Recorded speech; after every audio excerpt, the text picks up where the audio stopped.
Varun Tej hit కొట్టి చాలా కాలమైంది. After 'Gaddalakonda Ganesh' తర్వాత సరైన హిట్ లేదు తన ఖాతాలో. ఈసారి ఎలాగైనా హిట్ కొట్టాలని మేర్లపాక గాంధీతో కలిసి కసిగా తీస్తున్న మూవీ 'కొరియన్ కనకరాజు'. రీసెంట్ గా రిలీజ్ అయిన టీజర్ విషయానికొస్తే ఆల్మోస్ట్ 2 minutes 10 seconds ఉన్న టీజర్ లో హీరో సొంత ఊరైన పెనుకొండ గురించి వివరిస్తుంటే సౌత్ కొరియాలోని సిఎల్ సిటీ విజువల్స్ చూపించారు.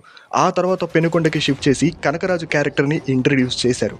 ఆ ఊరి జాతరలో అలాగే బారులో అల్లరి చిల్లర వేషాలు వేస్తూ రౌడీయిజం చేసే చిల్లర రౌడీ క్యారెక్టర్ లో వరుణ్ తేజ్ కనిపిస్తున్నాడని అర్థం అవుతుంది. సత్యతో కలిసి చేసిన కామెడీ అట్రాక్టివ్ ఉంది. మేబీ పర్ఫెక్ట్ గా వర్కౌట్ అయితే సత్య కామెడీకి రిపీటెడ్ ఆడియన్స్ ఉంటారు.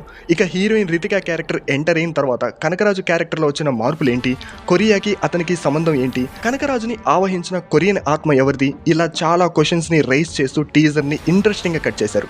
వరుణ్ తేజ్ బాడీ లాంగ్వేజ్ చూస్తుంటే కృష్ణార్జున యుద్ధంలో కృష్ణ క్యారెక్టర్ లా అనిపిస్తుంది. అలాగే హీరోయిన్ రితికా క్యారెక్టర్ కూడా మిరాయిలో చేసిన క్యారెక్టర్ లాగా అనిపిస్తుంది. మేబీ ఆ మూవీ షూటింగ్ టైంలోనే ఈ మూవీ కూడా కంప్లీట్ చేసినట్టుంది.